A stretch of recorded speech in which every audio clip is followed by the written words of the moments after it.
ఇదేంటి పింఛన్లు నగదు మాయం చేసినటువంటి వాలంటీర్లు 8 ఏళ్ల బాలికపై అత్యాచారం వాలంటీర్లని ఇవి చేయలేదా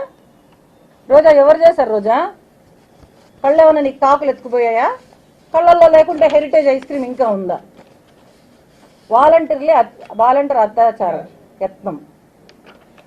కనీసము 6 ఏళ్ల పాప దగ్గర నుంచి 80 ఏళ్ల వరకు ఇప్పుడున్నటువంటి వ్యవస్థలో బతకడానికే కష్టంగా ఉంటే నువ్వు పారిపోయి ఉంటారు ఏమైపోయి ఉంటారు అని అంటే మీరు ఏం చేసి ఎలగబెడుతున్నారు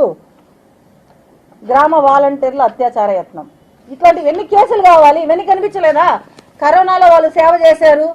ఎవరు చేయలేదు ఈరోజు అందరూ బతికి బట్ట కడుతున్నారంటే వాళ్ళే ఇంకా డాక్టర్లు వీళ్ళంతా పాపము ఎవరైతే మున్సిపాలిటీ కార్మికులు వీళ్ళంతా చేసిన శ్రమ ఏంటి ఇప్పుడు వీళ్ళు చేయాల ధర్నా నీ మీద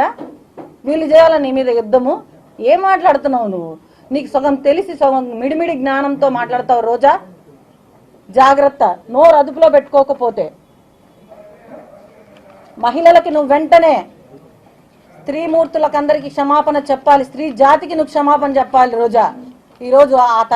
ఆ తల్లిదండ్రులు పడే ఆవేదన నీకేం తెలుస్తుంది నీ బిడ్డకో నా బిడ్డకో జరిగితే తెలుస్తుంది ఆ బాధ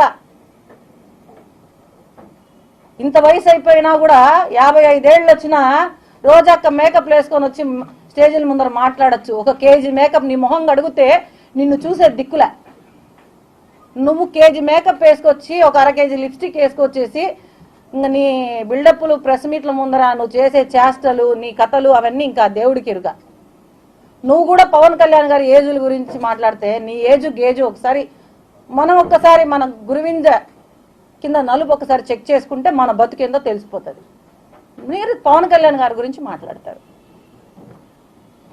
ఇకపోతే కాల్మనీ సెక్స్ ర్యాకెట్ గురించి నేను పోరాటం చేశాను అప్పుడు కనబడలేదా పవన్ కళ్యాణ్ గారు అని అడిగింది ఎందుకు కనిపించలేదు పవన్ కళ్యాణ్ గారు ఆ రోజు అప్పుడు పవన్ కళ్యాణ్ గారు చంద్రబాబు నాయుడు గారితో పొత్తులో ఉన్నా కూడా ఈ మాటను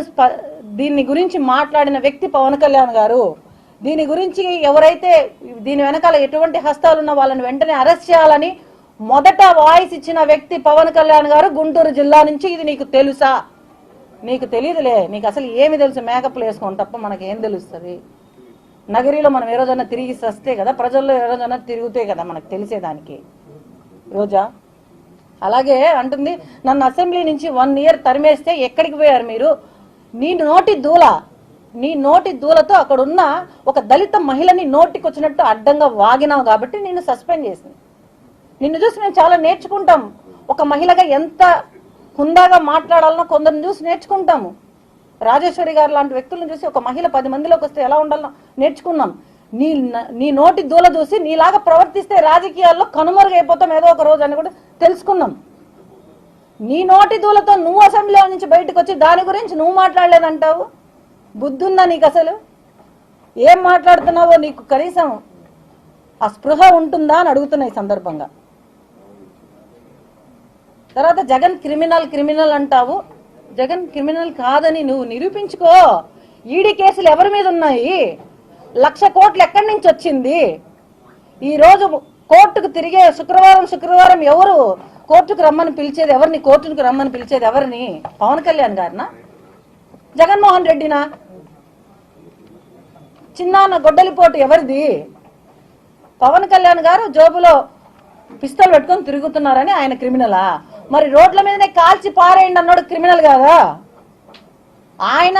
ఆత్మరక్షణకి వాడితే అది నీకు ప్రాబ్లం ఏంది అదే రోడ్ల మీద కాల్చి పాడేయండి ఎవడొచ్చినా కూడా చంద్రబాబు నాయుడు పర్వాలా ఎవరైనా పర్వాలా అని స్థాయికి మించి మాట్లాడిన జగన్మోహన్ రెడ్డిని ఏమనాలి ఇదంతా కరెక్టా ప్యాకేజ్ కోసం అంటుంది మరి ఈ ప్యాకేజ్ ఎవరు తీసుకున్నారు అప్పుడు హెరిటేజ్ నుంచి ఐస్ క్రీమ్ ప్యాకేజ్ వచ్చిందా ఇప్పుడు ప్యాకేజ్ జగనన్న ఏం ప్యాకేజ్ ఇచ్చాడు ఏం ప్యాకేజ్ ఇస్తే నువ్వు ఈరోజు ఎన్ని మాటలు మాట్లాడుతున్నావు ప్యాకేజ్ స్టార్ అంటే ఎవరు అంటే చిత్తూరు జిల్లాలోనే అత్యధికంగా నీ గురించి చెప్తారు ఎందుకంటే నీ బతుకేందంటే కనీసం నీ పిల్లలు స్కూల్ ఫీజులు కట్టుకోలేని పరిస్థితి కనీసం నువ్వు నీ బండి ఫైనాన్స్ కట్టలేక బండి తీసుకెళ్ళిపోతామని చెప్పి ఆ ఇంటికి వచ్చిన పరిస్థితి ఆ పరిస్థితి నుంచి ఈరోజు నువ్వు 1.5 2 కోట్లు పెట్టి కారు కొనే స్థాయికి ఎదిగావు అంటే ఎవరు ప్యాకేజ్ తీసుకున్నారండి రోజా? ప్రజలన్నీ గమనిస్తున్నారు. నీకు ఖచ్చితంగా బుద్ధి చెప్తాం. నగరికి రా, అక్కడికి రా, ఇక్కడికి రా అని ఛాలెంజ్ చేస్తాం. నీకు దమ్ముంటే మాట్లాడు. లాస్ట్ టైం ఇదే మాట మాట్లాడితే నగరికి వస్తామని చెప్పాము. జనసేన వీరమహిళ నేనే చెప్తే నువ్వు అరెస్ట్ చేయించావు మమ్మల్ని. నీకు మళ్ళీ దమ్ముంటే ఛాలెంజ్ చేస్తున్నా.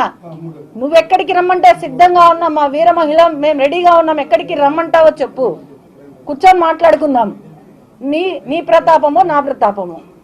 తేల్చుకుందాం. అంతేగాని ఊరికి మైకుల ముందర 1 కేజీ మేకప్ వేసుకొని వచ్చి మాట్లాడేస్తే వినేస్తారు,